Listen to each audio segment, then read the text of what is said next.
Ini ada, ya ini kita ke resource pertama itu virtual network, ini jelas ya. Ini adalah cara isolasi yang paling sering digunakan di Azure, di mana ketika satu service itu berada di dalam satu virtual network, maka dia tidak akan bisa mengakses, tidak bisa diakses oleh resource lainnya selama dia menggunakan private IP. Namun ketika dia menggunakan public IP, otomatis yang lain bisa akses. Kalau misalkan dia ingin diakses oleh dari beda virtual network menggunakan virtual network peering tadi. Nah ini terkait dengan tiga resource virtual network peering untuk koneksi antar virtual network. Ada juga VPN gateway dan express route untuk koneksi antara dua lokasi yang berbeda on-premise dan cloud, atau express route juga on-premise dan cloud. Dan yang ketiga ini adalah free service. Yang paling penting virtual network itu adalah service yang gratis. Yang kita bayar itu adalah outbound traffic. Jadi misalkan virtual network ini di dalam satu virtual network A kita punya VMA.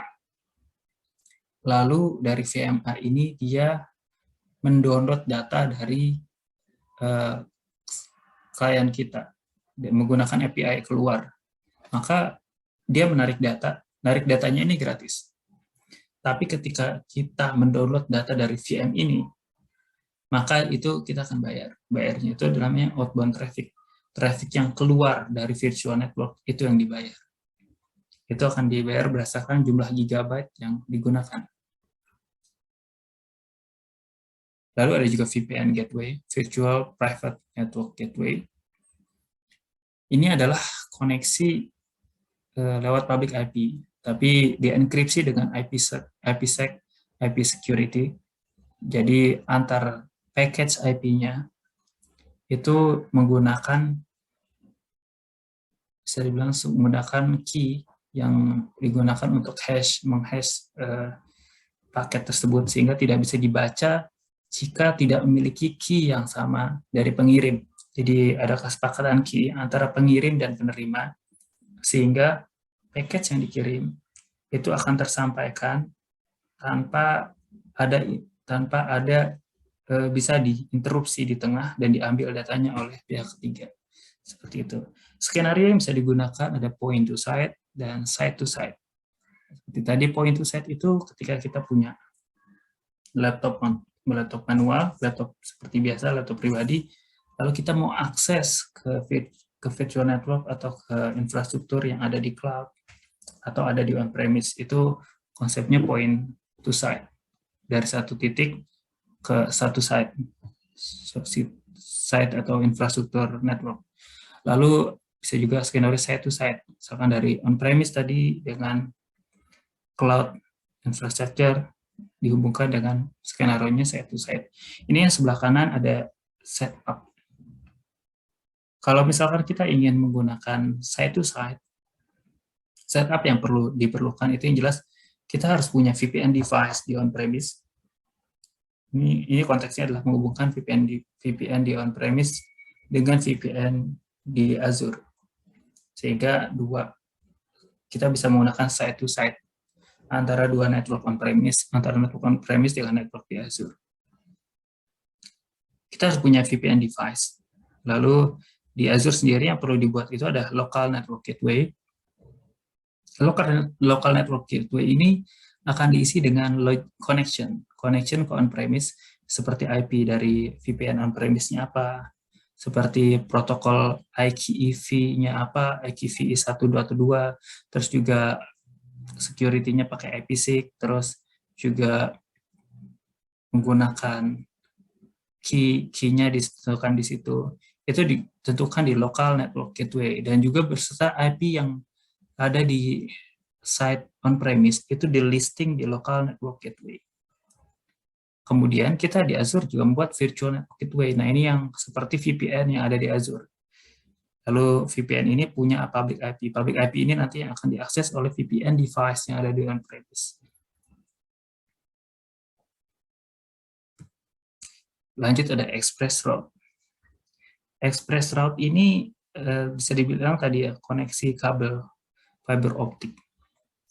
Dia adalah private connection, di mana koneksinya itu ya sifatnya private. Dia tidak melewati public networking, tidak menggunakan internet secara umum yang kita gunakan seperti jaringan wireless. Dia hanya menggunakan kabel otomatis dan tidak ada enkripsi di antara koneksi itu. Sehingga bisa dibilang latensinya akan jauh lebih cepat dan juga bandwidth-nya juga jauh lebih besar dan lebih stabil. Dia tanpa lewat public API yang dedicated connection yang tadi saya bilang. Lalu aksesnya itu lewat layer 3. Layer 3 itu layer data, layer network di ya bisa layer 3 itu layer data. Data layer. Jadi dia itu berada di level di mana antar kabel ini bit yang ada di kabel itu menggunakan layer 3. Lalu terhubung dengan Azure Data Center dan Office 365. Jadi ada dua dari kabelnya fiber optic Express Route itu ada dua channel. Satu channelnya itu yang terhubung ke Azure Data Center, satu channel lagi terhubung dengan Office 365.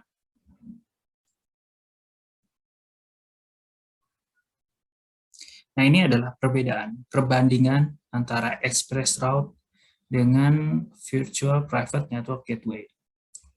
Kita bisa membandingkan bahwa dari sisi koneksi, Express Route itu adalah private network, di mana hanya data center dari kita yang bisa menerima traffic yang lewat. Tapi kalau misalkan kita menggunakan VPN Gateway, dia menggunakan public network. Semua orang bisa mengambil datanya, cuma diamankan dengan IPsec. IPsec itu sehingga tidak bisa di-decrypt lagi oleh penerima pihak ketiga yang tidak punya wewenang untuk membuka pesan. Tidak punya wewenang untuk melihat isi dari traffic tersebut. Lalu konektivitas, yang jelas Express Route itu menggunakan kabel dan ada routing di situ, routingnya secara fisikal. Lalu VPN Gateway di sini dia menggunakan IP connections. Jadi kalau misalkan antar koneksinya itu adalah VPN device yang ada di on-premise mengakses IP-nya VPN Gateway di Azure. VPN Gateway di Azure juga menggunakan IP-nya on-premise untuk koneksi satu sama lain. Dari sisi bandwidth dan stability tentu jelas Express Route itu jauh di atas. Express Route itu sampai 100 GB per second.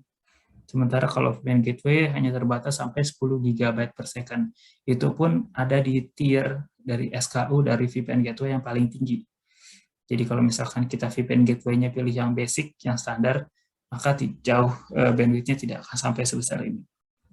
Dari segi scaling, untuk dynamic scaling, itu Express Route akan dilakukan secara otomatis. VPN Gateway, kita bisa mengkontak support untuk scaling. Lalu untuk setup, Express Route sangat kompleks karena memang bisa berbulan-bulan bahkan. Karena memang kita membutuhkan physical device terhubung dengan kabel fiber optik, itu lebih secure, lebih aman, tapi lebih lama dari prosesnya. Namun VPN Gateway itu sangat mudah untuk dikonfigurasi. Kita akan belajar pada kuis, kita lanjut pada kuis 2.3.